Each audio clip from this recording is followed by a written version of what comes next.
የመንግስትና የጤና ባለሙያዎች ግብግብ ተጠናክሮ ሲቀጥል በከፊል የተጀመረው አድማ ወደ ሙሉ አመጽ እየተሸጋገረ ነው። የጤና ባለሙያዎችና መምህራን የነጩ ጋውን አብዮት በሚል በጋራ የተቃውሞ ሰልፍ ሊያደርጉ መዘጋጀታቸው ተሰምቷል። መንግስትም እርምጃ እንደሚወስድ አስጠንቅቋል። በአዲስ አበባ የቅዱስ ጳውሎስ ሚሊኒየም ሆስፒታል ሰራተኞች ሙሉ ስራ ማቆማቸውን ሲያስታውቁ የባህር ዳር የፈለገ ሕይወት ሆስፒታል ደግሞ የድንገተኛ አደጋ አገልግሎት ሊያቋርጥ መሆኑን አስታውቋል። ዝርዝር መረጃውን አዘጋጅተናል። ያገዛዙ ምርጫ ቦርድ ህወሓትን ከፖለቲካ ፓርቲነት ሰርዣለሁ ብሏል። የብልጽግናው መንግስት ጠቅላይ ሚኒስትር አብይ አህመድ ህወሓት በምርጫ ቦርድ ተመዝግቦ ፓርቲነቱን ካላረጋገጠ ወደ ጦርነት እንገባለን ብለዋል።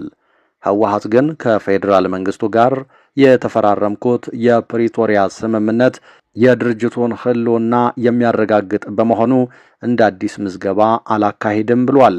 ይሁንና ዛሬ ህወሓት ተሰርዟል የሚል መግለጫ ከምርጫ ቦርድ ተሰምቷል። በዚህ ላይ ዝርዝር መረጃውን ይዘናል። በአማራ ክልል የተለያዩ አካባቢዎች በአገዛዙ ጦርና በፋኖ ኃይሎች መካከል በከባድ መሳሪያዎች የታገዘ ውጊያ ቀጥሏል።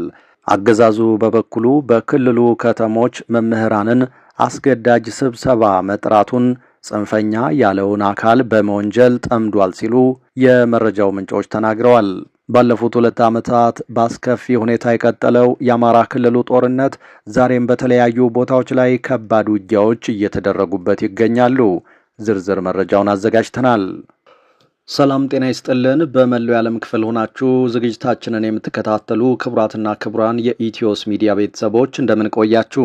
እነሆ ከተለያዩ ታማኝ መረጃ ምንጮች የደረሱንን አዳዲስ መረጃዎች ይዘን ቀርበናል። ለቻናላችን አዲስ የሆናችሁ ካላችሁ ሰብስክራይብ አድርጉ፣ ቪዲዮውንም ላይክና ሼር በማድረግ ጀምሩ። በቀጥታ ወደ መረጃዎቹ አለፍን። እስከ መጨረሻው ተከታተሉን።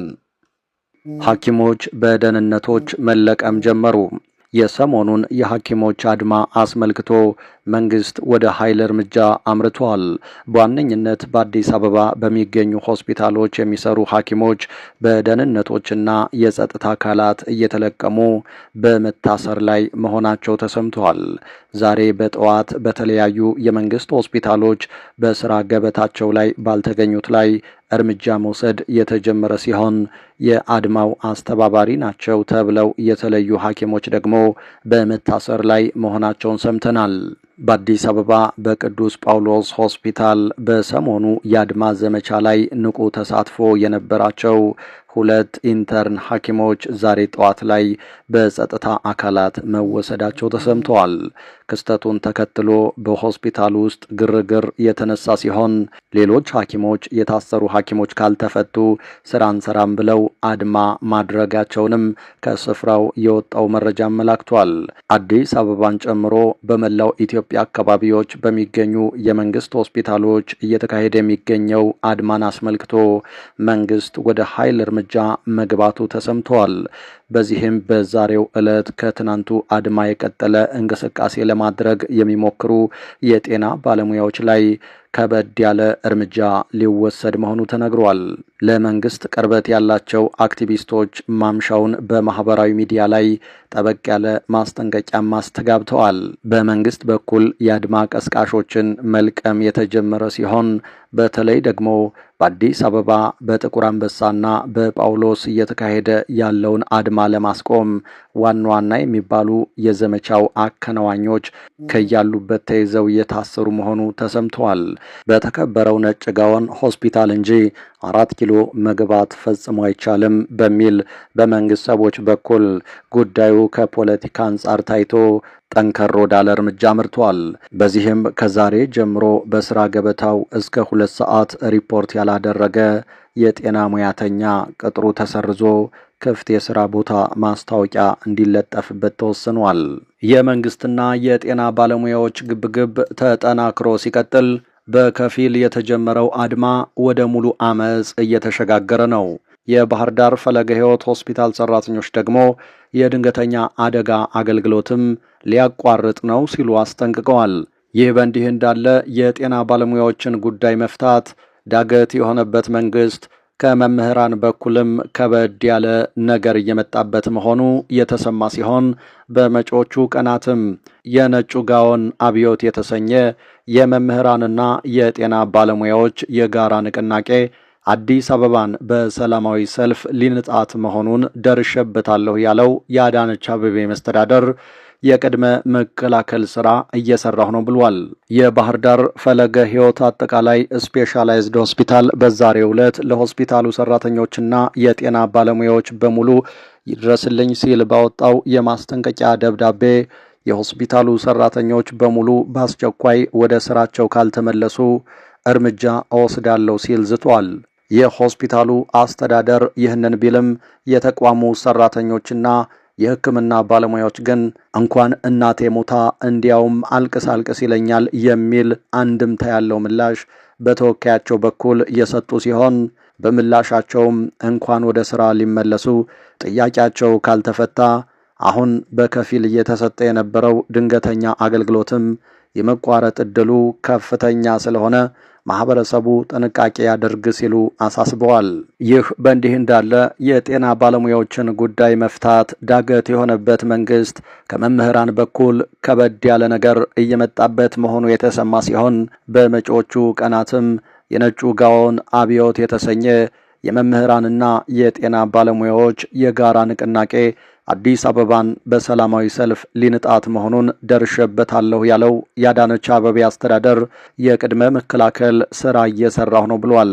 መንግስት ትኩሳቱ ወደ ሌሎች ሴክተሮችም እንዳይዛመት በሚል ተከታታይ ስብሰባዎችን እያደረገ መሆኑ ሲነገር በዛሬው ዕለትም የአዲስ አበባ ከተማ መስተዳደር ከመምህራን ጋር ውይይት እያደረገ እንደሆነ የተሰማ ሲሆን መስተዳደሩ በአስቸኳይ መምህራንን መሰብሰብ ያስፈለገው ደግሞ መምህራንና የጤና ባለሙያዎች በጋራ ለመንቀሳቀስ መወሰናቸውን ተከትሎ እንደሆነ ተነግሯል።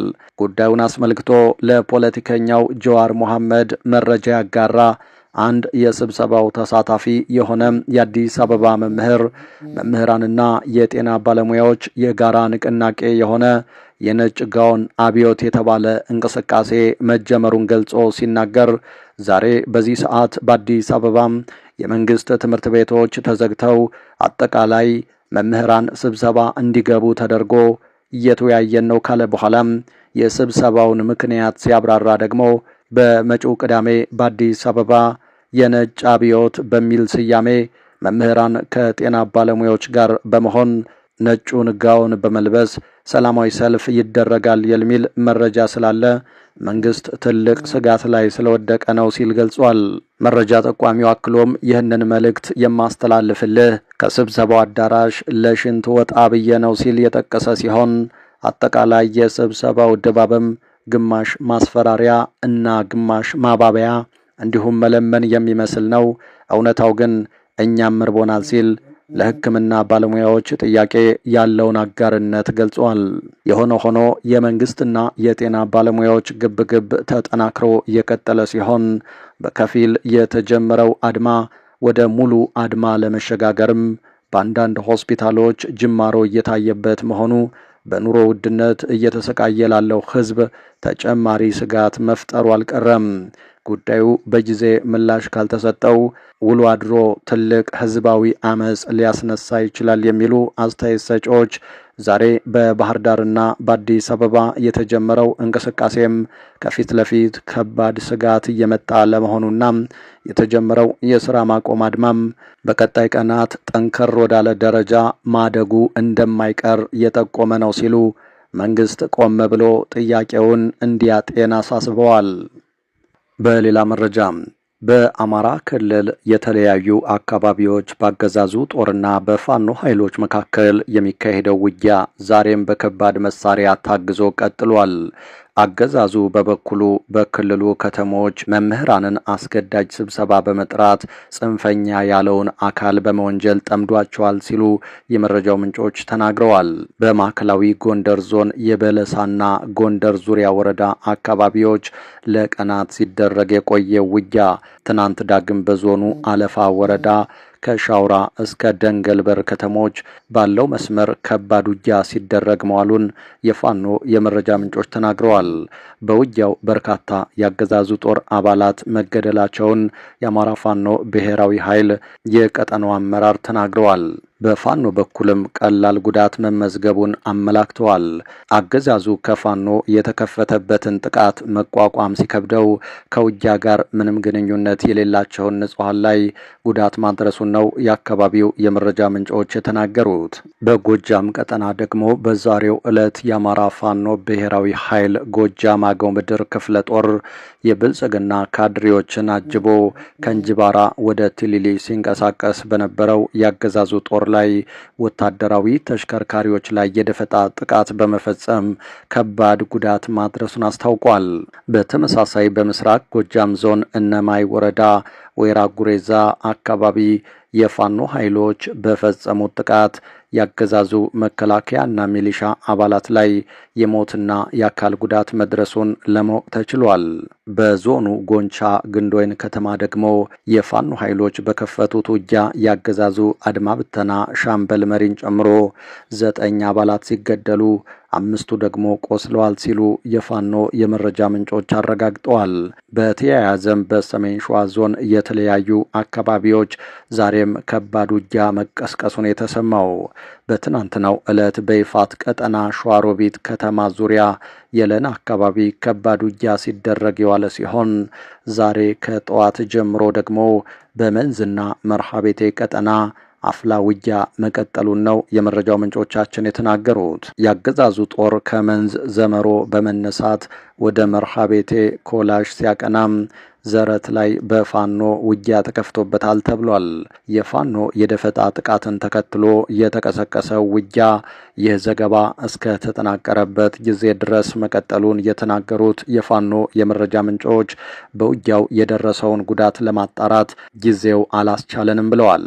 በተመሳሳይ ላይ ቤት መርሃቤቴና ሽንኩሩ የተባለ አካባቢ ደግሞ በከባድ መሳሪያ የታገዘ ውጊያ እየተደረገ እንደሚገኝ ተሰምቷል። ውጊያውን ተከትሎ በአካባቢው የትራንስፖርት አገልግሎት ተቋርጧል ሲሉ ነው የመረጃው ምንጮቻችን የተናገሩትም።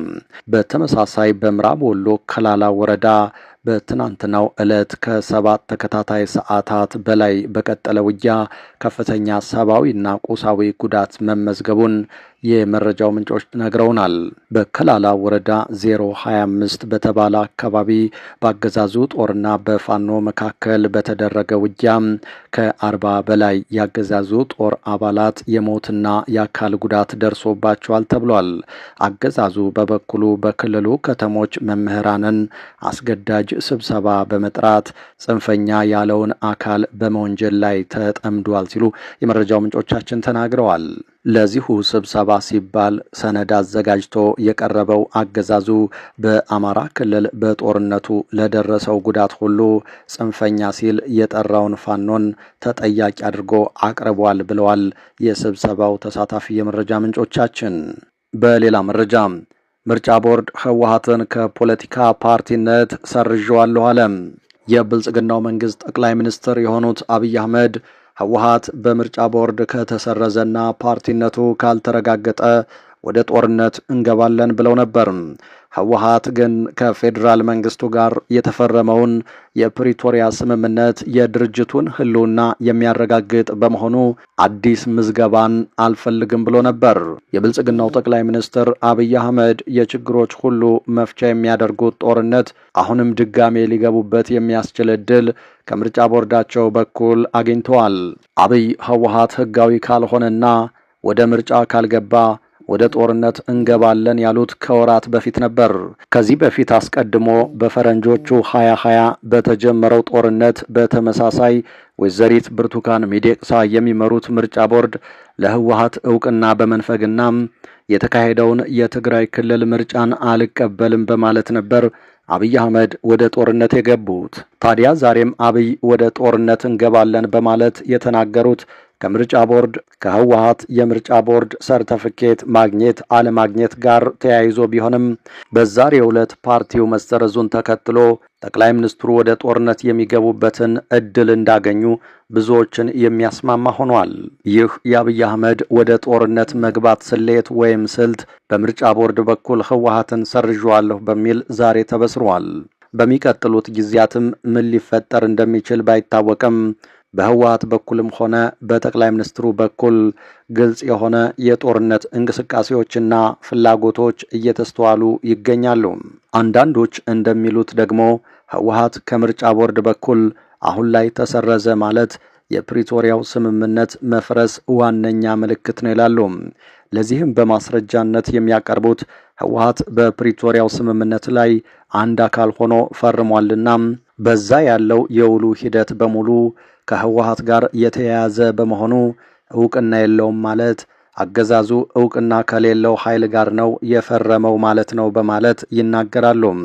በጊዜያዊ አስተዳደሩ ውስጥ ይሳተፉ የነበሩና በትግራዩ ስምምነት ተሳትፈዋል የተባሉ ሁለት አመራሮች አቶ ጌታቸው ረዳና ሌትናንት ጀነራል ጻድቃን ገብረትንሳኤ አሁን ላይ ከጊዜያዊ አስተዳደሩም ሆነ ከህወሓት መውጣታቸውን ተከትሎም የፕሪቶሪያው ስምምነት በራሱ አደጋ ውስጥ መግባቱን አስቀድሞ ሊታሰብ ይገባ ነበር የሚሉም አሉ። የኢትዮጵያ ብሔራዊ ምርጫ ቦርድ ነኝ ብሎ የሚጠራውና የብልጽግናው መንግስት እንደፈለገ የሚዘውረው ምርጫ ቦርድ ዛሬ ባወጣው መግለጫ እንዳስታወቀው ህወሓት ከየካቲት 5 2017 ጀምሮ እግድ በመጣል ህወሓት የሚጠበቅበትን የእርምት እርምጃ እንዲወስድ የተሰጠው ጊዜ በመጠናቀቁም በድርጅቱ ላይ የመሰረዝ ውሳኔን አሳልፌያለሁ ብሏል። ከ4 ዓመት በፊት በትግራይ ውስጥ ከተቀሰቀሰው ጦርነት ጋር በተያያዘ በሀገሪቱ ምክር ቤት በሽብር ቡድንተኝነት ተፈርጆ የነበረው ህወሓት በኃይል እንቅስቃሴ ውስጥ በመሳተፍ በብልጽግና ምርጫ ቦርድ ተሰርዞ እንደነበር ይታወቃል። ህዝባዊ ወያኔ ሓርነት ትግራይ በአመጽ ድርጊት በመሳተፍ የተነሳም በአዋጅ ቁጥር 1162/2011 አንቀጽ 98 መሰረት ከፖለቲካ ፓርቲነት መሰረዙን ምርጫ ቦርድ ዛሬ ባወጣው መግለጫ ላይ አስታውሷል። ባለፉት ወራት በተለይም እየጦዘ የመጣው የትግራይ የፖለቲካ ኃይሎች የእርስ በርስ ውጥረትን ተከትሎ ጠቅላይ ሚኒስትሩ መልካም ዕድል አግኝተው በጊዜያዊ አስተዳደር መሪነት የነበሩትን አቶ ጌታቸው ረዳንና ጓዶቻቸውን የእሳቸው አማካሪና የመንግስታቸው አጠናካሪ አድርገው መሾማቸው ይታወቃል። ታዲያ በአሁኑ ሰዓት በትግራይ በኩል የተሾሙት ሌትናንት ጀነራል ታደሰ ወረደም በጠቅላይ ሚኒስትሩና በህወሓት በኩል ተቀባይነት ያላቸው ቢሆንም አሁን ላይ ያላቸው ስልጣን ታዲያ ህጋዊ ነው ወይ የሚለው ግን አልተረጋገጠም።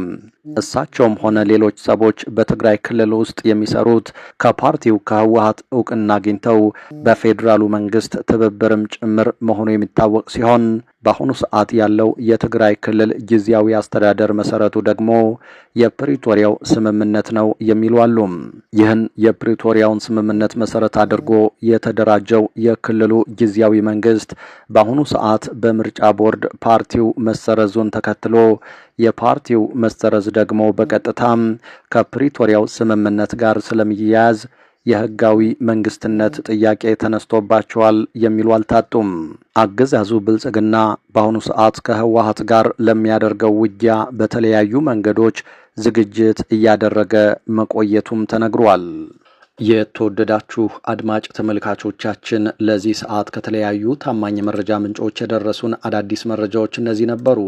ከቆይታ በኋላ በሌሎች መረጃዎች ድጋሚ እንመጣለን። እስከዛው በያላችሁበት ሰላም ጊዜ ተመኘን።